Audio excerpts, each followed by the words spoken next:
Bueno, hermanos, buenos días a todos. Bueno, para los que no me conocen, mi nombre es Miguel Brigar. Nos conocemos con Alcides y con muchos hermanos de acá hace un buen tiempo. Vengo en compañía de mi esposa, que está allí, esa mujer hermosa que ven allá. La que está al lado de mi esposa. No, mi esposa está allí. No, es por molestar. No había nadie al lado. Bueno, hermanos, les invito a que oremos, por favor, para poner este tiempo en las manos del Señor y nos dispongamos a estudiar su palabra.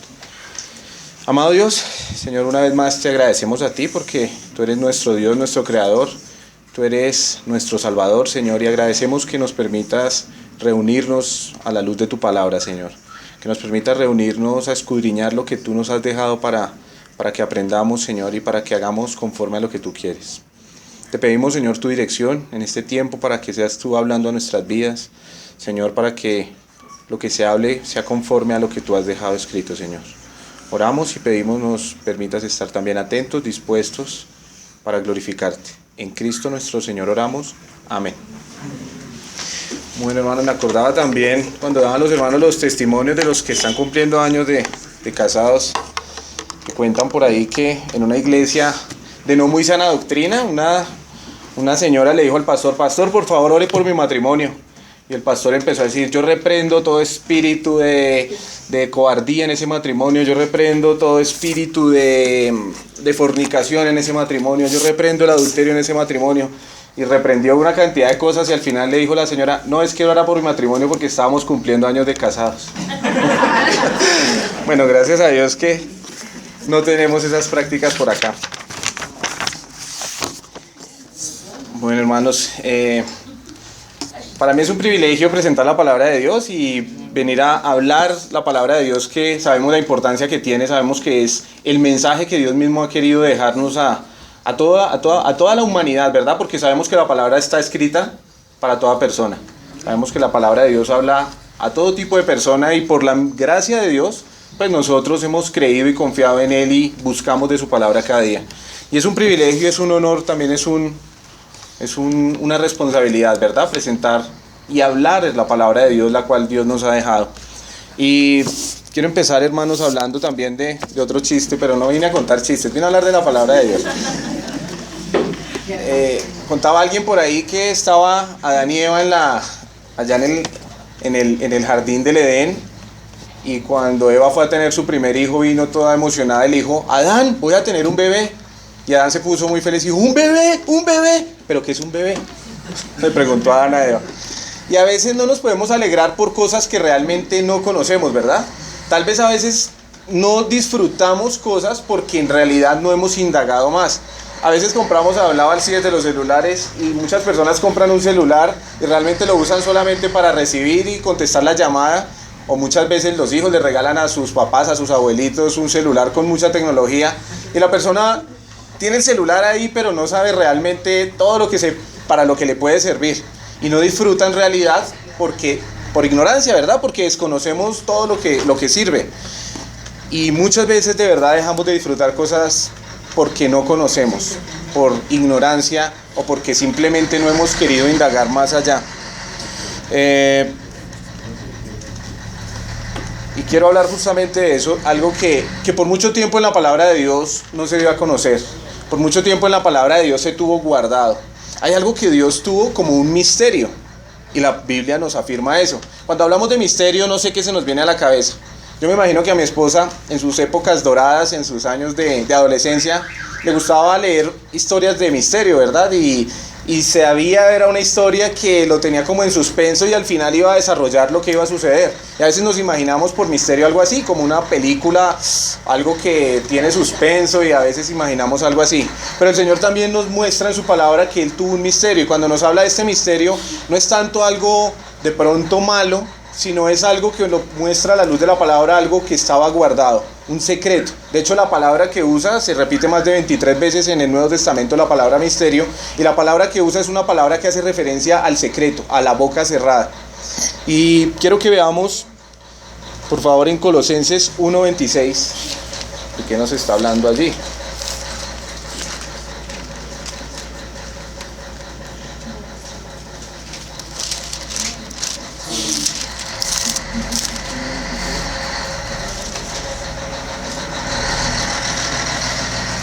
Colosenses, carta a los Colosenses, capítulo 1 y en el versículo 26. Vamos a esperar que todos... El misterio que había estado oculto desde los siglos y edades, pero que ahora ha sido manifestado a sus santos. Aquí en esta carta el apóstol Pablo está hablando acerca de ese misterio y dice aquí, ese misterio que había sido oculto desde los siglos y edades, pero que ahora ha sido manifestado a sus santos. Entonces, como les decía, no es un misterio de algo tremendo, o sea, no es algo que asuste, sino es algo que estaba guardado. Podemos de pronto compararlo como todos escuchamos alguna vez que mataron a un presidente en los Estados Unidos hace mucho tiempo, ¿verdad? Al presidente Kennedy. Y hasta la época de hoy es un misterio quién produjo esa muerte, ¿verdad? Es un misterio, no se sabe, es un secreto. De esta misma manera nos está diciendo acá que había un misterio que había estado oculto desde los siglos y edades, pero que ahora ha sido manifestado a sus santos. Este misterio que estuvo guardado por mucho tiempo en la palabra de Dios, muchos de los profetas de la antigüedad y muchos de los reyes y sacerdotes que hablaron y profetizaron de la palabra de Dios, no sabían de qué era ese misterio. Y dice aquí que en cambio a Dios le pareció manifestarlo a sus santos de la actualidad. Y Pablo da una muy buena explicación de lo que es este misterio para que lo podamos entender, y vamos a ir a Efesios 3 y vamos a leer allí en la carta a los Efesios, y nos devolvemos un poquito de donde estamos.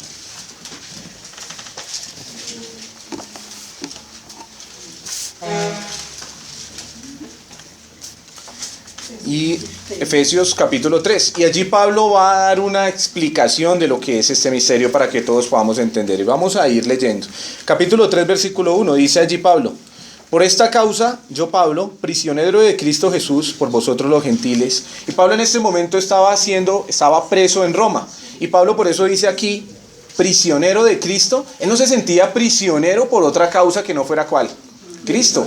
Pablo sabía que estaba preso y para él era un privilegio ser preso por la causa de Cristo. Pero además de que dice que por la causa de Cristo, dice por vosotros los gentiles, porque Pablo había sido el apóstol encomendado para llevar el evangelio a los gentiles, ¿verdad? Y sabemos que el ejercicio de esta misión que Dios le dio, esto lo llevó a la cárcel. Aún todo esto fue propósito de Dios.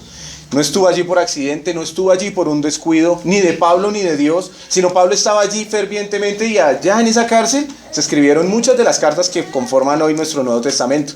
Entonces Pablo dice allí, prisionero de Cristo Jesús por vosotros los gentiles. Y luego dice en el versículo 2, si es que habéis oído de la administración de la gracia de Dios que me fue dada para con vosotros. Y les dice, si es que han escuchado y deben saberlo, que yo fui el que fui puesto como ¿qué? Como administrador, ¿verdad? De la administración de la gracia que le fue dada a Pablo. ¿A qué podemos comparar administrador también? Pronto mayordomo, ¿verdad? La palabra nos habla de mayordomos, y también esto es administrador, alguien que, como dice, administra, que maneja los bienes de alguien para darle el propósito correcto al que ha sido encomendado. Esto es un administrador. Y Pablo dice que él fue puesto por Dios como para administrar, para la administración de la gracia de Dios que me fue dada para con vosotros. Qué privilegio, ¿verdad? Escogido por Dios mismo para que Él llevara la administración de la gracia, del evangelio, es a lo que se está refiriendo aquí, para llevárselo a los demás. Y Él fue escogido por Dios mismo para esta función. Y Pablo lo entendía y lo conocía. Pablo nunca estuvo por sorpresa diciendo, bueno Señor, ¿qué será lo que tú quieres conmigo en este día? De pronto nosotros lo hacemos porque muchas veces no entendemos la voluntad de Dios, pero Pablo había sido llamado por Dios mismo y se le había encomendado esta gracia, y él sabía que él había sido escogido para llevar el evangelio a los gentiles. Dice en el versículo 3, que por revelación me fue declarado el misterio, como antes lo he escrito brevemente, leyendo lo cual podéis entender cuál sea mi conocimiento en el misterio de Cristo. Y Pablo aquí está diciendo que a él le fue revelado, a él Dios mismo le dio la capacidad de poder entender cuál era su función. Y dice aquí, en el versículo 3, que por revelación me fue declarado el misterio que antes lo he escrito brevemente. Ya había escrito Pablo otra carta donde también hablaba de este misterio y lo explicaba, pero aquí lo va a explicar más a fondo. Y dice, por eso dice, leyendo, si han leído las cartas, está diciendo Pablo, si han leído las cartas que se mandaban a las iglesias, y esas cartas pasaban por las iglesias, lo cual podéis entender cuál sea mi conocimiento en el misterio de Cristo. Y sigue hablando de misterio en el versículo 5.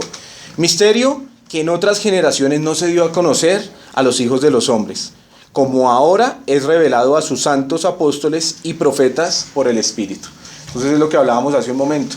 Es un secreto que tal vez tuvo Dios en las edades antiguas y no le fue concedido a muchos hombres, ni siquiera David, que fue un hombre conforme al corazón de Dios, entendía de qué era este secreto. Ni siquiera Salomón, con toda su sabiduría, entendía de qué era este secreto. Ni siquiera el gran profeta Isaías, que sabemos que escribió 66 libros y que fue un hombre que dio grandes profecías, tampoco entendía este misterio, este secreto.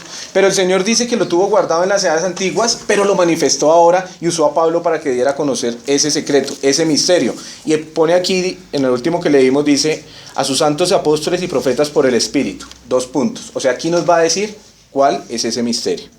Dice, que los gentiles son coherederos y miembros del mismo cuerpo y copartícipes de la promesa en Cristo Jesús por medio del Evangelio. Ese era el misterio, hermanos. ¿Lo entendemos? O vamos a leerlo de nuevo. Que los gentiles, o sea, toda persona que no pertenecía al pueblo judío, porque el pueblo judío veía como judíos y al resto de las naciones como gentiles. Entonces todos los gentiles, dice aquí, que los gentiles son coherederos. ¿Y qué es coheredero? Que comparte la herencia. Eso es un coheredero. Entonces dice que los gentiles van a compartir la herencia juntamente con ¿quiénes? Con los judíos.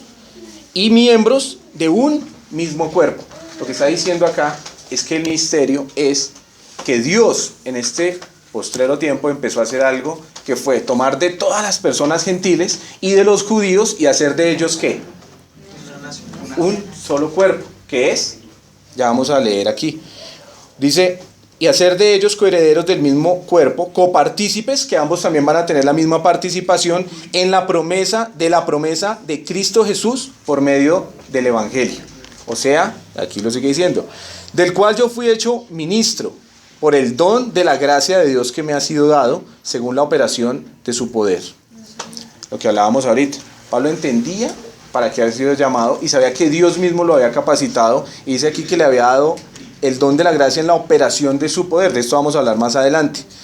Pablo habla aquí en el versículo 8 haciendo algo. Dice, a mí que soy menos que el más pequeño de todos los santos, me fue dada esta gracia de anunciar entre los gentiles el evangelio de las inescrutables riquezas de Cristo. Si a cualquiera de nosotros, una persona que está empezando en las cosas del Señor, nos pregunta acerca de Pablo, ¿cómo presentamos nosotros a Pablo? Muchas veces podemos decir, Pablo fue un gran apóstol de Dios, usado por Dios, capacitado por Dios para llevar el evangelio. Fue un hombre que Dios hizo a través de Pablo grandes cosas y nos las deja escritas. Fue un hombre que fue capaz de decir, sean imitadores de mí como yo de Cristo. Fue un hombre que tuvo el de ponerse como ejemplo, pero no como ejemplo él, ¿verdad? Sino como ejemplo a Cristo, porque cuando dijo, sean imitadores de mí como yo de Cristo, no decían, haga lo que Pablo hace, que Pablo es así, ¿verdad? Decía, yo hago lo que Dios está haciendo, háganlo también ustedes. Y nosotros hablaríamos así de Pablo, pero ¿sabe cómo está hablando Pablo de sí mismo acá? Dice, yo, a mí, que soy menos que el más pequeño de todos los santos. Humildad, ¿verdad? A veces nos encomiendan una tarea y a veces sacamos pecho. Qué vergüenza. Cuando leemos esto y vemos Pablo, todo lo que se le encomendó, y dice, a mí que soy el más pequeño de todos los santos. Pero veamos por qué lo dice en el mismo versículo. Me fue dada la gracia de anunciar entre los gentiles el evangelio de las inescrutables riquezas de Cristo. Vea que Pablo se muestra así para podernos mostrar así a Cristo. Las inescrutables riquezas del evangelio de Cristo. Dice, a mí que soy el más pequeño, a mí no me miren, porque yo solo vine a anunciar ¿qué? Las inescrutables, las grandezas de la palabra de Dios que Dios nos ha revelado, que es el evangelio. Es lo que está diciendo. Las inescrutables riquezas de Cristo. Dice en el versículo 9. Y de aclarar a todos cuál sea la dispensación del misterio escondido desde los siglos en Dios que creó todas las cosas. O sea, la función de Pablo era llevar el evangelio a los gentiles y así ir aclarando y mostrando que Dios estaba revelando ese misterio escondido, que es ¿cuál? Versículo 10. Para que la multiforme sabiduría de Dios sea ahora dada a conocer por medio de la iglesia a los principados y potestades en los lugares celestiales. Hermanos, el misterio escondido nos lo revela Pablo a través de todos estos versículos, y lo entendemos en el versículo 10, para que la multiforme sabiduría de Dios sea ahora dada a conocer por medio de la iglesia. Ese es el misterio del cual se está hablando. Ese había sido el misterio escondido. Los grandes profetas de la antigüedad sabían que tenían una función respecto al pueblo de Israel y respecto a la palabra de Dios, pero no entendían ni se llegaron a imaginar nunca que Dios iba a conformar ¿qué? Una iglesia. Y era una iglesia, no es un templo, no nos imaginamos una casa, ¿verdad? Viene iglesia y nos imaginamos de pronto la iglesia, decimos la iglesia, sino sabemos que, como nos está diciendo aquí, que es un ¿qué? Un pueblo formado de las dos partes, tanto de judíos en su iniciación de la iglesia, como de gentiles. Y eso fue lo que Dios guardó por tanto tiempo. Y Dios le place manifestarlo en estas edades, que es que la iglesia. Dios se guardó un secreto, un misterio para revelarlo. Ese misterio, ese secreto se llama la iglesia. Ellos no podían entender al principio cómo Dios llamaba tanta gente que no era judía, que era gentiles, gente de otras naciones, para darles el mismo privilegio de escuchar el mensaje de la palabra de Dios y para darles el mismo privilegio de ser salvos a través de la predicación del evangelio, la iglesia. Entonces, entendiendo esto, ¿es importante la iglesia para Dios? Bastante, ¿verdad? Y quiero también que hablemos algo de la iglesia. Cuando decimos iglesia, de pronto los más estudiosos pueden decir, ¿qué es iglesia? Dicen, iglesia es los apartados afuera, porque la iglesia viene de la palabra eclesía, que quiere decir apartados afuera, un grupo de personas sacadas aparte. Y sí es verdad, es un poco técnica esa definición, podríamos verlo. Podríamos decirlo con palabras más sencillas, que es la iglesia. La iglesia es un grupo de pecadores perdonados por la fe en la sangre de Jesucristo, el Hijo de Dios, el cual vino a salvar el mundo. Eso es la iglesia. Somos todos nosotros, los que hemos creído en el Señor Jesucristo, los que hemos creído en el mensaje de salvación que Dios ha transformado y ha enviado a la humanidad. Eso es iglesia. La iglesia no es un edificio, la iglesia no es una pared, la iglesia no es un local, no es una casa. La iglesia son las personas. Somos las personas que hemos creído en el Señor Jesucristo y que hemos sido llamados y traídos por Dios mismo para creer en su palabra. Eso es lo que dice Dios de su iglesia. Y Dios dice de la iglesia cosas grandiosas, de su propia iglesia. Dios habla de la iglesia en forma personal y dice que la iglesia es de Él. Dios considera la iglesia, ya entendiendo que la iglesia no es un local, que la iglesia no es un sitio de reunión, sino que la iglesia somos las personas, somos un pueblo al cual Dios ha llamado. Y dice aquí que Dios considera a la iglesia su pertenencia. Dice 1 Corintios 10:32, tengo aquí unos versículos, no sé si quieran ir o si quieren los leo, como les guste. Ustedes son los que mandan. Ok. 1 Corintios 10:32, voy a leerlos que los tengo aquí. Dice 1 Corintios 10:32, no seáis tropiezo ni a judíos, ni a gentiles, ni a la iglesia de Dios. Muchas veces pasamos por acá y lo leemos y sabemos que la iglesia de Dios, pero quiero que pensemos algo. La palabra misma está, y Dios mismo está diciendo, la iglesia es ¿de quién? De Dios. Dios está mostrando que Él tiene pertenencia sobre la iglesia. Eso es importante para Dios. Muchas veces nosotros nos encerramos por cosas que son nuestras, ¿no? ¿Verdad? Los que de pronto, si tenemos un carro y nos gusta tenerlo limpio, que nos lo rayen, o uy, me rayó el carro, pensamos, ¿cierto? Pero a veces no peleamos por el carro, a veces entre hermanos cuando estamos en la casa y cuando estábamos más jóvenes, nos poníamos la ropa los unos de los otros y eso, no se ponga mis zapatos, que es que esos son míos. Sentemos esa sensación de pertenencia porque eso es mío. Sí, claro, es que se me los pone y me los sacaba. Y si ve, pasa. Ese sentido de pertenencia es el que Dios muestra en la iglesia. A veces peleamos hasta por el control del televisor, ¿no? Dicen por ahí, ¿quién me cogió el control? Pero bueno, la idea es ver el sentido de pertenencia que Dios tiene sobre la iglesia. Dios considera esa iglesia suya. Dios no está diciendo es la iglesia que está en el mundo, la cual no, es mi iglesia. Y esto tiene que llevarnos a pensar varias cosas que vamos a ir viendo, hermanos. También nos habla la palabra misma, Dios mismo, acerca de la iglesia. En Hechos 20:28 dice algo maravilloso. Es su iglesia y está diciendo el precio que Él pagó por la iglesia. Dice en Hechos 20:28. Por tanto, mirad por vosotros, y esto se lo está hablando a las personas que tenían un cargo en la iglesia, y les dice, por tanto, mirad por vosotros y por todo el rebaño en que en el Espíritu Santo os ha puesto por obispos, para apacentar la iglesia del Señor, la cual Él ganó por su propia sangre. Aquí nos está diciendo que la iglesia es de Dios, pero también es del Señor Jesucristo. Sabemos que el Señor Jesucristo es Dios. Y aquí él mismo está diciendo la iglesia del Señor, la cual él ganó por su propia sangre. Hermanos, no fue un precio pequeño el que el Señor pagó por nosotros, por su iglesia, la cual ganó por su propia sangre. Él derramó su sangre para el perdón de los pecados de la humanidad. Pero aquí nos está expresando que también lo hizo exactamente por su iglesia. Ganó su iglesia pagando un alto precio, pagó un alto costo, que fue su sangre derramada en la cruz del Calvario, para obtener esa iglesia, la cual ya entendemos que somos nosotros. También el Señor dice de su iglesia y la considera su cuerpo, hermanos. Dice Efesios 5:23, porque el marido es cabeza de la mujer. Voy a esperar los que escucho que están buscando los versículos. O sea que no confían que les estoy leyendo la verdad. Me parece muy bien, muy bien. Hay que comprobar que realmente se esté predicando, se esté hablando de la palabra de Dios. Dice Efesios 5:23, porque el marido es cabeza de la mujer, así como Cristo es cabeza de la iglesia, la cual es su cuerpo, y Él es su Salvador. El Señor considera, y esto lo hemos estudiado muchas veces y sabemos que tenemos la idea clara y decimos sí, sabemos que somos el cuerpo de Cristo y sabemos que el cuerpo son muchos miembros y hablamos de dones y sabemos que no todos podemos ser mano, no todos podemos ser pie, no todos podemos ser boca, pero veámoslo en un sentido más profundo, hermanos. El mismo Señor Jesucristo nos considera a nosotros su cuerpo en este mundo.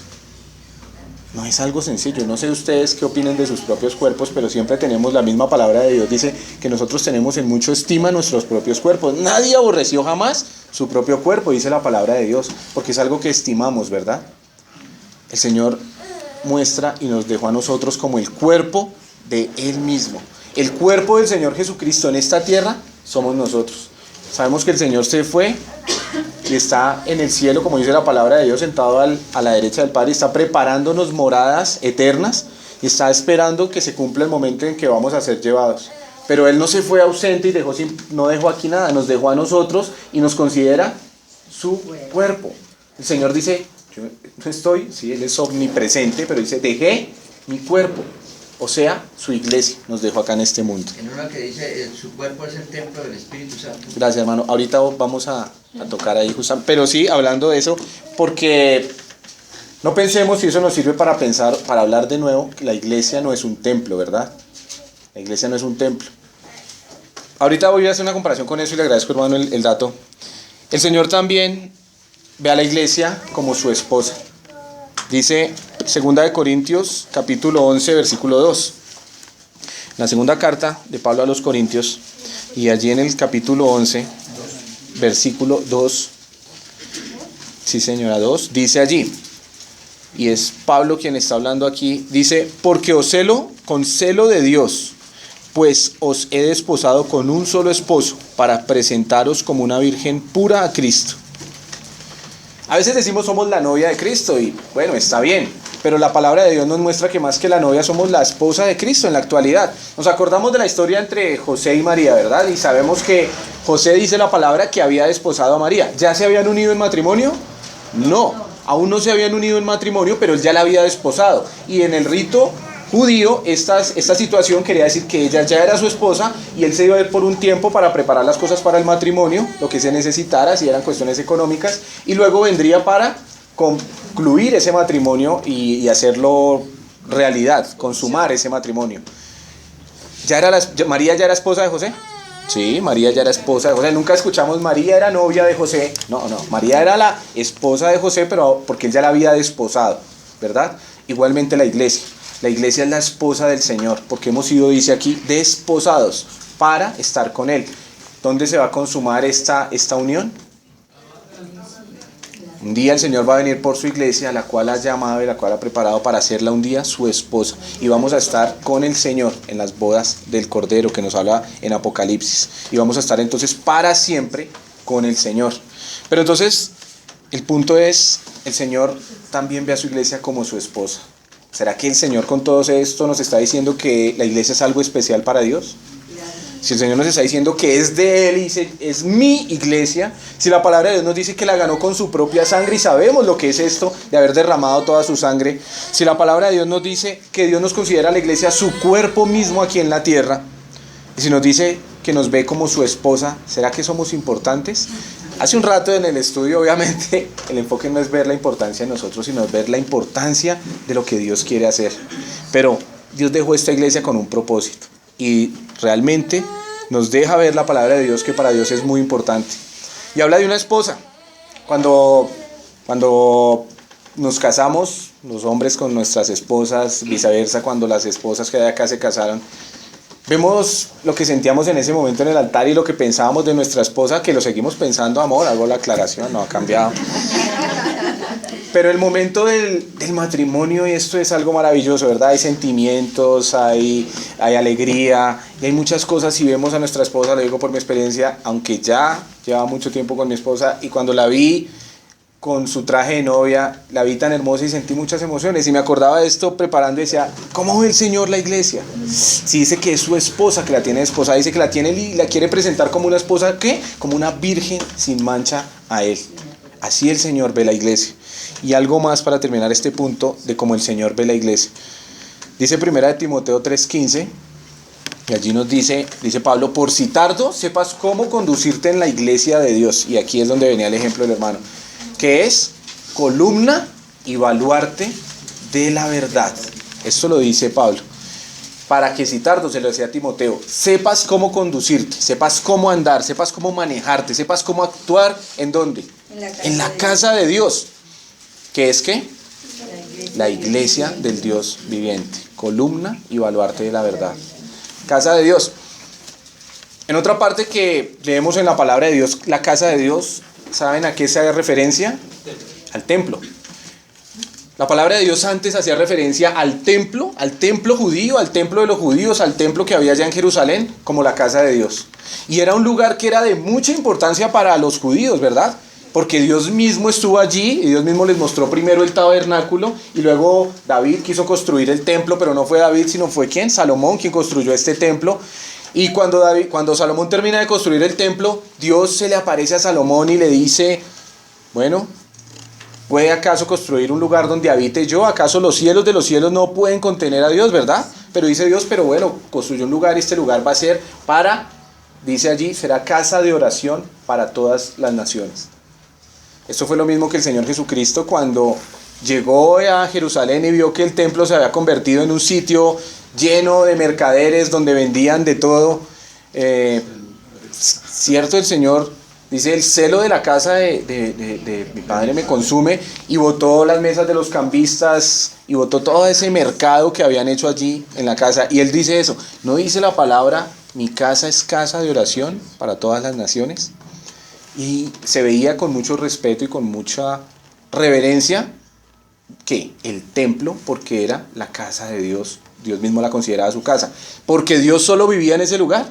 No, claro que no. Dios está en todas partes. Dios es omnipresente y nada, como Él mismo dice, nada lo puede contener. Los cielos de los cielos no pueden contener a Dios, pero a Dios le plació un lugar en el cual Él les estaba representando comunión con el pueblo. Allí se supone que estaba la presencia de Dios. La presencia de Dios estaba, sí, en todo lugar, pero allí Dios se dejaba manifestar para que el pueblo lo buscase y buscara intimidad y comunión con Dios en el templo.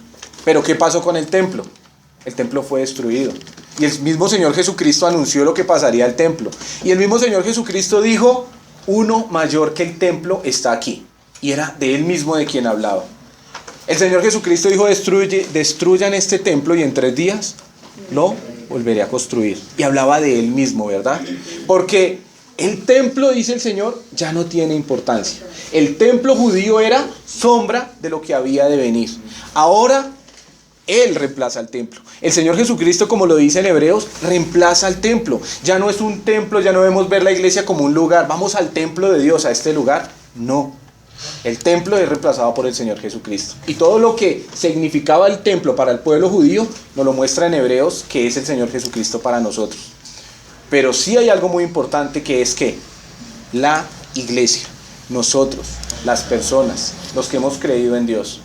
Y dice allí, para que sepas cómo conducirte entonces en la casa de Dios, en las 4 paredes, para que sepa cómo conducirse en la iglesia, no, en la casa de Dios, que es la iglesia del Dios viviente, en medio de la congregación, del servicio de adoración que se le va a presentar a Dios. De los hermanos.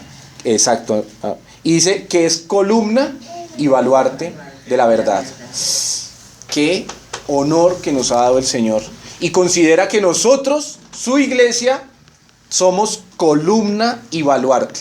La columna, ¿qué hace la columna? Sostiene, ¿verdad? El baluarte es la base. Somos la columna y somos la base de la verdad, según Dios mismo. A eso nos ha encomendado, que seamos la columna y la base de la verdad. ¿Y de cuál verdad? De su palabra, ¿verdad? Muchos no les interesa esta verdad. Muchos difaman de esta verdad. Muchos tienen canales especializados y programas de televisión en los que vemos blasfemando de la verdad. Pero el Señor a nosotros, su iglesia, nos ha dejado para que seamos columna y baluarte de esta verdad. Así el Señor ve su iglesia. Y en el tercer punto, hermanos, digo, como dijo Pablo, yo mismo no pretendo yo haberlo ya alcanzado. No lo predico porque yo crea que cumplo con esto. Y no lo predico con mi autoridad, sino con la autoridad de la palabra de Dios. Y tal vez al entrar en este tercer punto sí voy a tener que citar las palabras del pastor que decía Alcides, del pastor Kim. Si alguno sale lastimado, por favor vayan al hospital de restauración del pastor Kim. Aquí quiero recordar el título que no lo había dado, un pequeño error de comunicación. El título que le he puesto a este mensaje es No congregándonos como algunos tienen por costumbre. Está un poquito diferente. ¿Sabemos cómo dice la palabra en Hebreos 10:25? No dejando de congregarnos como algunos tienen por costumbre, nos dice la palabra de Dios. El título que le he dado a este mensaje es No congregándonos como algunos tienen por costumbre. Digo, yo mismo no pretendo haberlo ya alcanzado, hermanos, y llego al punto de decir, ya hemos visto lo que Dios piensa de su iglesia. Ya hemos visto lo importante que ha sido desde la eternidad para el Señor su iglesia, porque la tuvo como un misterio escondido. No le enseñó de esto a los antiguos profetas, y sí la manifestó a través de los nuevos profetas y de Pablo. Y dice, revelé este misterio que es la iglesia. Y vemos todo lo importante que Dios muestra que Él tiene para la iglesia y cómo Él ve a la iglesia. Y aquí es donde hago una pregunta. ¿Y cómo vemos nosotros la iglesia, hermanos? ¿Estamos viendo la iglesia de Dios de la misma forma que Él la ve? Nosotros vemos la iglesia de Dios tal como Él la ve. Nosotros nos vemos como ese cuerpo de Cristo que está aquí presente en esta edad actual para llevar la palabra de Dios y trabajar para Él. Vamos a esperar que pasen los chicos, ¿sí? ¿Van a pasar atrás?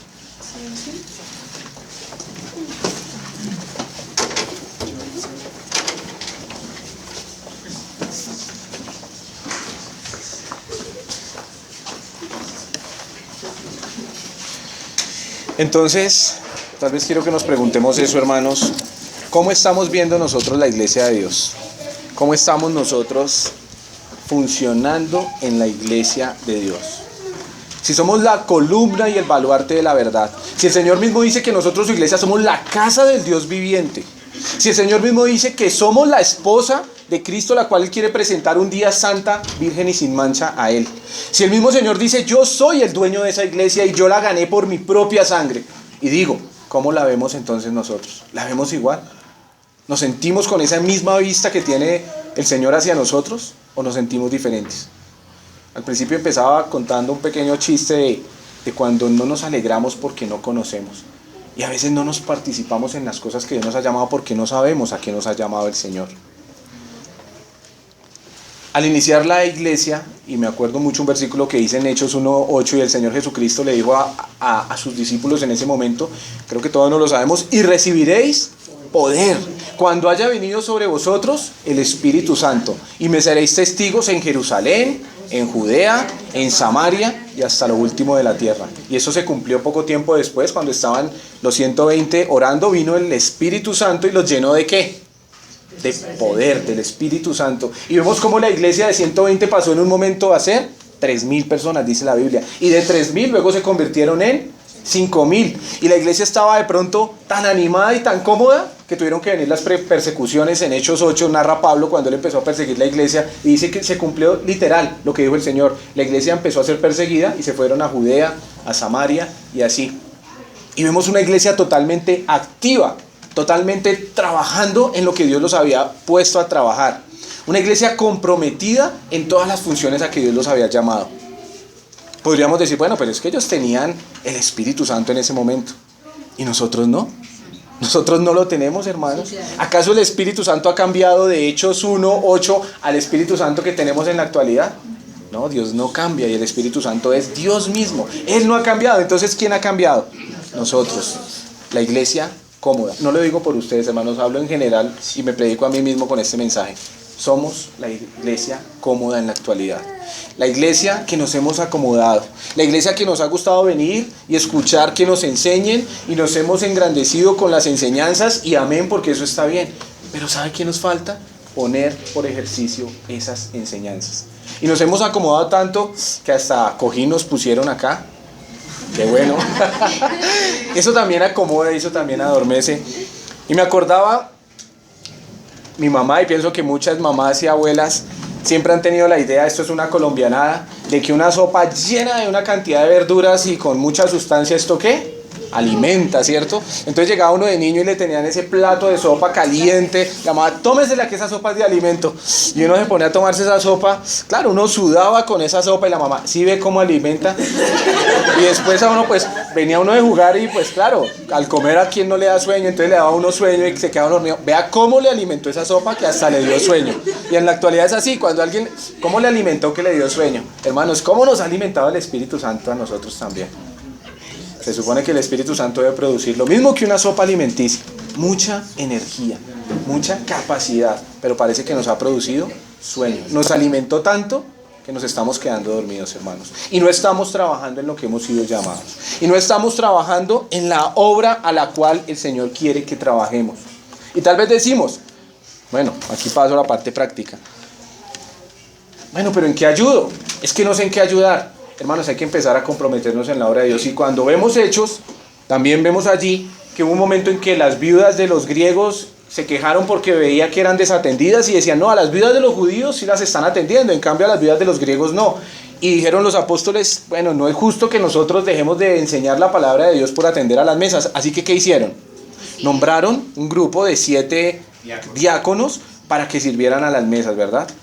Y allí entre esos diáconos vemos a Felipe, que más adelante es llamado el evangelista. Vemos a Esteban, el cual dio uno de los mejores sermones expresados en la palabra de Dios. Y vemos cómo ellos empezaron a servir como diáconos, pero cómo Dios a través de eso y después fue manifestándoles las cosas en las que habrían de servir. Hermanos, tenemos que empezar por hacer algo en la iglesia en la que Dios considera que somos el cuerpo de Él aquí en la tierra. Y la pregunta, perdón, antes de esto, hay un versículo del Salmo 133:1, que creo que también muchas veces no lo sabemos, dice, mirad cuán bueno y delicioso es habitar los hermanos juntos en armonía. Y a veces lo citamos, y yo recuerdo que cuando estamos en la iglesia y estamos así todos con pincheros, todo chévere, y decimos, no sé si lo decimos por molestar o qué decimos, oiga, cuán bueno es estar los hermanos juntos en armonía, y es verdad, qué bonito es encontrarnos cada domingo y vernos acá, y de pronto los que no tienen la posibilidad de tener amigos cristianos entre semana o conversaciones cristianas con personas que de su misma fe, pues qué alegría poder reunirnos los domingos, ¿cierto? Juntos en armonía, pero también la palabra dice juntos y en armonía, y armonía quiere decir trabajando unánimes por lo mismo, eso es armonía. Hemos escuchado la armonía del universo, ¿verdad? Que como las estrellas, los satélites, los planetas, el sol y cuantas cosas Dios puso en el universo trabajan en armonía con un mismo propósito. Y nos da la idea entonces armonía de los piñones de un reloj. Y vemos en un reloj muchos piñones, tuercas y cositas allí funcionando ¿qué? En armonía. Eso es armonía. Unánimes con un mismo propósito. Entonces cuando nos acordemos de este versículo y digamos qué bueno estar los hermanos juntos en armonía, es porque estamos en armonía, trabajando como Dios quiere, porque Dios a cada uno de nosotros nos ha dado un don, hermanos, que tal vez no lo hemos descubierto, que tal vez no hemos indagado, que tal vez no ha sido manifestado, pero Dios nos ha dado un don para que trabajemos en armonía, para que seamos parte activa de la iglesia del Dios viviente, de la casa del Dios viviente, y guardemos como columna y baluarte su verdad, para que seamos esa esposa que Él ve.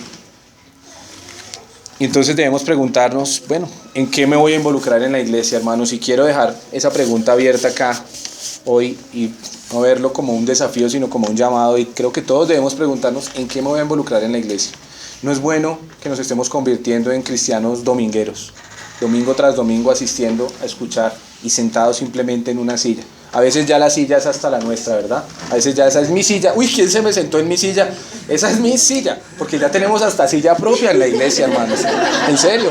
Y no es eso lo que el Señor quiere. Él no nos llamó a sentarnos. Debemos sentarnos para escuchar, pero Él quiere que esto, ¿qué? Surja un efecto. Y si pasó en la primera iglesia, tiene que seguir pasando, porque el espíritu no cambia. La iglesia tristemente está cambiando porque nos estamos adormeciendo.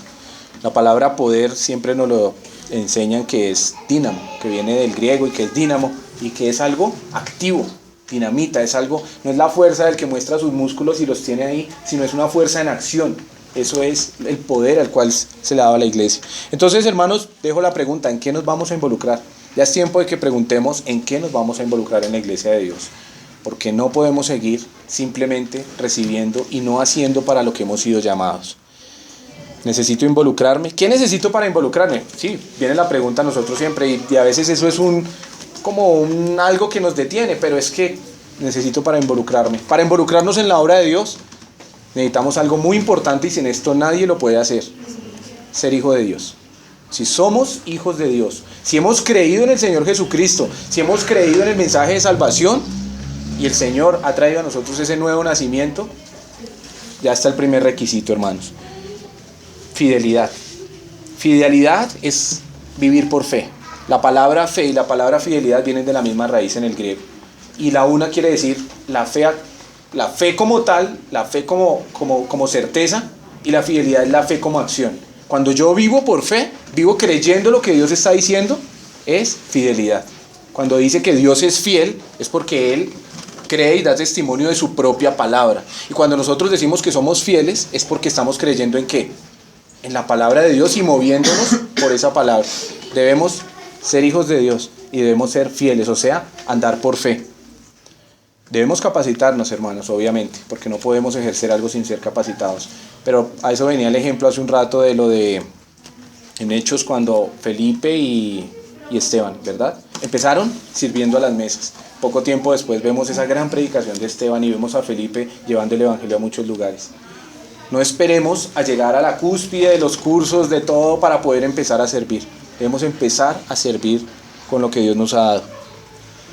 Ahora, no es abandonar mis labores, no es un llamado a la irresponsabilidad en el resto de nuestras áreas. No estoy diciendo, hermanos, descuiden sus hogares, descuiden sus casas, descuiden sus hijos y estén aquí metidos en la iglesia. No es eso, porque la iglesia ya dijimos, no es esto. La iglesia somos el grupo de personas que queremos trabajar para la gloria de Dios y llevar el mensaje de salvación. Y no es abandonar nuestros hogares, porque muchas veces se van los dos extremos.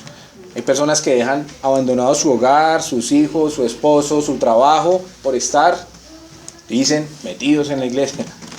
No es eso a lo que Dios nos llama. Dios quiere que estemos no metidos en la iglesia, quiere que estemos comprometidos con la iglesia, sin dejar de hacer lo que realmente nos ha llamado, porque en la misma palabra de Dios es requisito estar bien en nuestro hogar, estar bien con nuestros hijos, estar bien en nuestras labores para desempeñar bien la labor que Dios quiere. No lo volvamos una excusa. No, es que no estoy bien en mi hogar y anoche mi esposa me dio un codazo cuando se volteó y yo no me siento bien, así que no voy a servir todavía. No, a veces buscamos excusas, ¿verdad? Y queremos estar bien. No nos está diciendo sean perfectos, porque sabemos que no vamos a llegar a hacerlo, pero que trabajemos con lo que Dios nos va dando. Y más bien sea una motivación, estar bien en mi hogar porque quiero servir a Dios, quiero hacer las cosas bien en mi trabajo porque quiero glorificar a Dios. Y termino, hermanos, con algo que ya dije. Así como Pablo tenía muy presente para lo que él había sido llamado, nosotros debemos buscar para qué Dios nos ha llamado y empezar a hacer eso, para podernos ver como Dios nos ve como iglesia, porque acordémonos cómo ve Dios a su iglesia. No nos veamos nosotros de otra forma, sino veámonos de la misma forma que Dios nos ve. Entonces, hermanos, les agradezco y vamos a terminar en oración. Amado Dios, te damos gracias a ti, Señor, por tu palabra. Gracias porque tú nos has llamado y nos has hecho partícipes de tu iglesia, Señor. Gracias porque a través de ella tú te estás manifestando al mundo. A través de la iglesia tú te quieres dar a conocer al mundo y quieres manifestar tus grandezas y tus privilegios y todo lo tuyo lo quieres mostrar a través de nosotros, Señor. Perdónanos porque tal vez no lo entendemos así a veces, Perdónanos porque nos hemos adormecido, Señor, y porque no estamos viendo la importancia que tú ves la iglesia. Señor, danos la fortaleza cada día y ayúdanos a entender tu voluntad en la obra que tú has puesto a nosotros. Queremos ser útiles en tus manos, queremos ser lo que tú quieres que seamos, queremos enseñar a otros tus grandezas, Dios, pero queremos empezar por nosotros mismos. Ayúdanos, Dios, por favor, a quitar tal vez el miedo y la cobardía que a veces nos toman para inactivarnos en tu obra, Señor. Y gracias, Señor, porque tú siempre nos muestras una salida. En tu nombre oramos, Señor Jesús. Amén. Amén. Gracias, hermanos.